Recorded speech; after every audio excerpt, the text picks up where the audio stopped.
Bonjour à toutes, bonjour à tous. Merci pour votre fidélité sur Alsace 20. Nous sommes aujourd'hui à Toulon en compagnie de Jean-Marie Cuzin. Bonjour Jean-Marie. Bonjour. Merci de nous recevoir ici dans cette très belle ville de Toulon. Alors Jean-Marie est un grand de la BD, puisqu'il y a combien de BD Jean-Marie? Entre le scénario, le dessin, voire les deux en même temps, pas loin de 25 albums.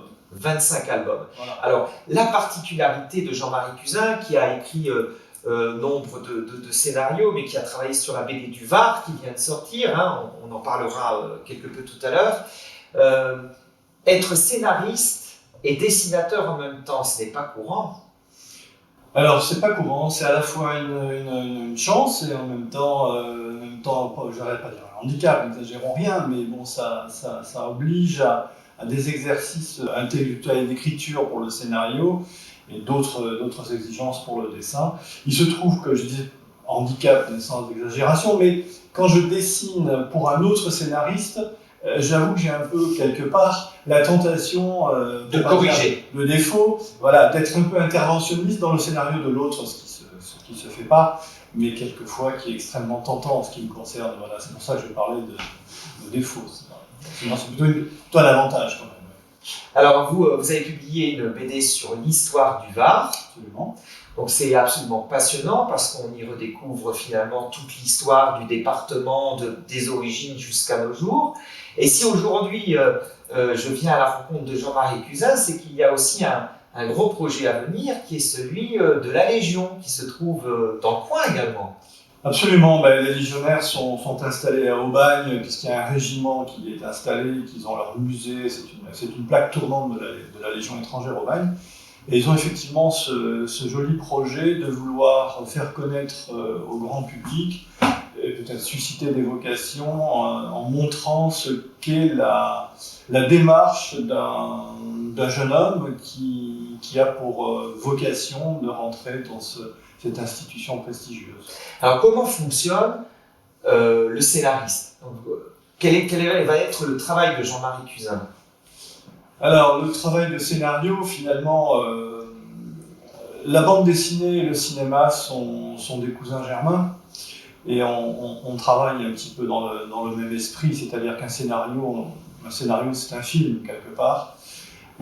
Donc on imagine une histoire, on s'appuie sur des héros, sur des vécus, et on bâtit un fil rouge, on travaille sur quelque chose qui doit à la fois interpeller le lecteur en matière de connaissances, puisque notre objectif c'est quand même d'apprendre un certain nombre de choses, mais en même temps de le capter par une émotion, par des histoires du vécu, etc. Donc c'est un peu le principe du cinéma appliqué sur un cinéma immobile qui est celui de la bande dessinée finalement. Alors, si on prend par exemple la page 31 de cette BD du Var, on découvre en fait votre dessin extrêmement précis, d'autant plus sur tout ce qui est aspect bateau, militaire. Alors, j'imagine en fait que réaliser cette BD sur la Légion, forcément, on a l'impression que vous allez beaucoup vous amuser, qu'il y a un rapport entre la marine, le choix de pouvoir mettre les militaires en valeur et le projet futur. Oui, alors bon, c'est vrai qu'il y a des domaines de spécialité un petit peu, chacun a les siens. Moi, c'est vrai que je connais plutôt bien l'histoire au sens large, encore mieux la marine et toute la vieille marine, etc. Et tout ce qui est effectivement historique lié à la défense, à l'uniformologie, etc. Donc pour la Légion, en tout cas pour moi, ça ne sera pas une gêne, c'est certain. C'est vrai que je vais être un peu en pays connu, on va dire. Alors, si vous allez dans le Var cet été, inutile de vous dire qu'il faut immédiatement aller chercher cette BD de Jean-Marie Cuzin qui relate toute l'histoire du département. Et puis on se dit à l'année prochaine pour parler de la BD de la Légion. Je voulais vous remercier très chaleureusement, Jean-Marie, parce que c'est assez difficile de vous avoir. Merci de nous avoir consacré de votre temps. Je vous en prie. Et puis, à la semaine prochaine sur Alsace 20.